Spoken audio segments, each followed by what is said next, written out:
السلام عليكم. اليوم ان شاء الله شرف غنهضروا على الامتحان ديال ساعي البريد لا بوست. الله يوفق اولا، الله يوفق الجميع والله يسهل على جميع المسلمين. هانت ان شاء الله غنبداو ان شاء الله غنعطيكم نبذه غير على الامتحان ان شاء الله كيدوز في الرباط. غالبا كيدوزوه في شي تكوين ولا اسطيه. المهم غنبداو نحلوا شويه معكم غير باش نعطيكم فكره ونعطيكم نبذه على الامتحان. مثلا نشوفوا داك الشكل الفوقاني، داك ثلاثه الاشكال اللي كيقول لك تروفي لو نومبر مونكون، يعني العدد ولا الرقم اللي مفقود. ياك عندنا ثلاثه الاشكال كيتكونوا من خمسه الارقام، رقم الوسط واربعه دايرين به. الشكل الثاني رقم الوسط واربعه دايرين به. الشكل الثالث علامه استفهام لداخل واربعه الارقام دايرين بهم. يعني مادام خص غير تدقق شويه في حيت لا ريبونس كتكون لداخل. مثلا لقينا في وسط الدائره هاد علامه استفهام، يعني دابا غنساو كاع لي شيفر اللي كاينين في وسط الدائره، هما يعني اللي غنبحثوا عليهم، يعني نساوهم ما نديروهمش الحساب. هادو اما كيكون فيهم الجمع ولا الضرب ولا الطرح. مثلا نبداو في الاول الشكل الاول اللي مكتوب فيه 10 الوسط.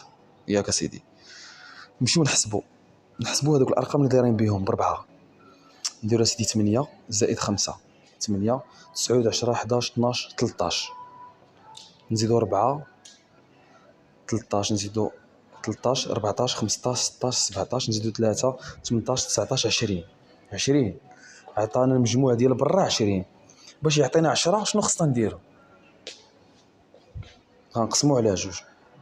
20 مقسومه على جوج عطاتنا 10. احنا لقينا لا ميثود الاولى كيفاش داروا خرجوها. ياك سيدي نمشيو للشكل الثاني. الشكل الثاني يا سيدي فيه 8 الوسط، يعني 8 لقاوها بواحد الطريقه. غنديرو نفس الحساب. غنديرو سيدي 6 زائد 5 هي 11 زائد 3 هي 14 زائد 2 هي 16. 16 كنديرو 8 نلقاوها من 16 هي نقسموها على 2. 16 مقسومه على 2 هي 8. اذا شنو لقينا؟ بان القسمه هي اللي غتلقى لنا العدد المفقود في وسط الدائره. دونك اسيدي غنمشيو للشكل 3. غنديرو نفس الطريقه، نجمعو 7 مع 5 7 8 9 10 11 12 12 نزيدو عليها 4 هي 16 نزيدو عليها 2 هي 18 18 مقسومه على 2 غيكون الرقم هو 9. اذا 9 هو الرقم المفقود اللي غنديروه ان شاء الله تما. دونك البرانسيب فهمناه، يعني غتكون القسمه، يعني ما غنديوهاش في الرقم. شوف كاع البلاصه اللي تكون فيها علامه استفهام ما تديوهاش فيها، هي اللي غتكون البحث ديالنا. بحال دابا هنا كاينه علامه استفهام الوسط، ما نديوهاش في 8 ما نديوهاش في 10. غنجمعوا الارقام اللي برا الدائره وغنشوفوا واش كيقسموه باش يعطيونا مثلا الشكل الاول، واش كيقسموه باش تعطينا 10، واش كتضرب باش تعطينا 10، واش كتنقص باش تعطينا 10، واش كتجمع باش تعطينا 10. هنا اكتشفنا بان مجموع ديال الارقام اللي برا الدائره هو 20 والوسط 10. دونك قسمنا عليها 2. وعاوتاني في الثانيه لقينا 8 والمجموع ديال الارقام اللي برا الدائره 16. اذا 16 على 8 اذا 16 سمحت 16 على 2 هي 8. اذا العامل المشترك بيناتهم هو رقم 2 مقسوم على 2. والشكل الثالث المجموع ديال الاعداد اللي برا الدائره كيعطي 18. 18 قسمنا على 2 عطينا 9. سي بون مفهوم دابا لحد الان. ديما ان شاء الله الدراري نفكروا ريزونابل، يعني الانسان يفكر ريزونابل شويه وما ما تكونش زربه. واخا الامتحان يعني كيكون صراحه طويل وعاطين وقت قصير، يعني على الاقل تكون عندك فكره غير على الامتحان كي داير باش تعرف كي دير تجاوب. هادشي اللي كاين الدراري، وكنتمنى لكم ان شاء الله الخير والتيسير، وننتقلوا ان شاء الله دابا الامتحان الكيسيون الثانيه. بالنسبه لهاد لا كيسيون الثانيه كما كنلاحظوا فيها اشكال هندسيه، والداخل منها فيها مستطيلات،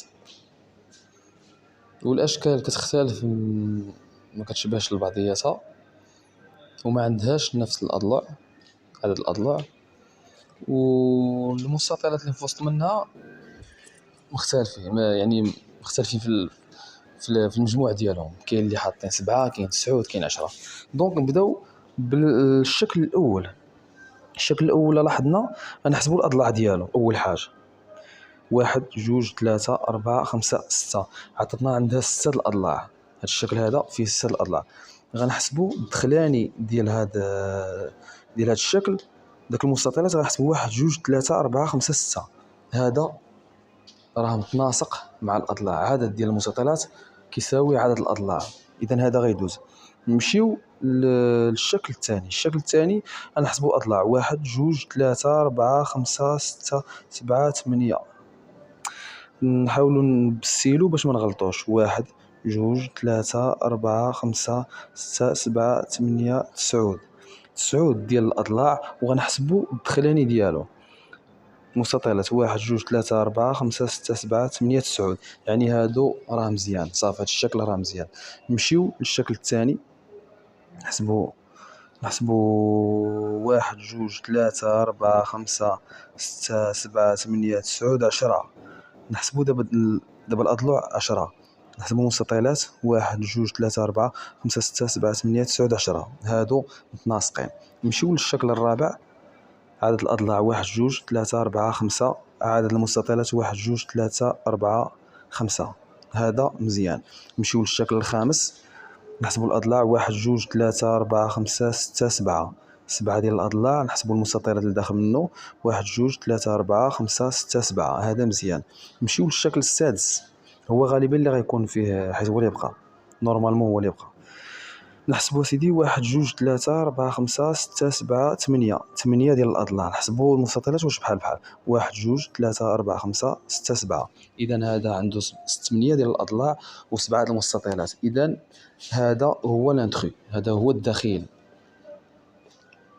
حيت كيقول لك هنا تروفي لانترو يعني الدخيل او المتطفل على هذه الاشكال اللي ما متناسقش مع داك الشيء اللي كيقول.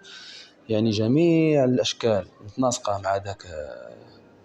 مع داك المستطيلات اللي داخل فيهم، من غير الشكل السادس. اذا لا ريبونس لانترو الشرفه هو يعني اللي مختلف عليهم.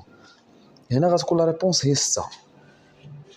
داكوغ لحد الان مفهوم ياك؟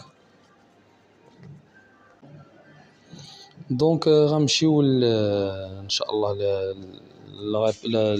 لا كيسيون، التروازيام كيسيون اللي فيها هذاك اللي غيكون فيها 4 شجيرات. اذا اول ملاحظه غتكون هي غنشوفوا الشكل مزيان. هادو عباره على شجره وداير بها ربيع، ولا المهم داك الشكل اللي كتشوف. مثلا لاحظنا الشجره من الفوق نفس الشكل، من التحت مختلف شويه. دابا غنحسبوا داك العويدات اللي كيبانوا ياك اسيدي. غنحسبوا بالنسبه نحسبوا داك العويدات 1 2 3 4 5. غنحسبوا بلا الغصن ديال الشجره. لقينا في الاول 5 ياك. بي 1 2 3 4، بي فيها غير 4، هذا هو اللي غيكون لانترو. سي 1 2 3 4 5، ها هي فيها 5. دي 1 2 3 4 5.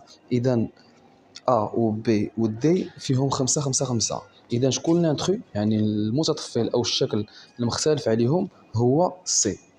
اذا غنتكون لا ريبونس ديالنا هي سي. كنتمنى ان شاء الله نكون فتكم في هذا الفيديو، وانا مازال نكمل لكم في الفيديو الثاني ان شاء الله على هذا الامتحان. نزيد نكمل لكم هذه الاشكال ونعطيكم لا ريبونس ديال ديال ان شاء الله دي زيكزومبل واحد اخرين ديال الامتحان.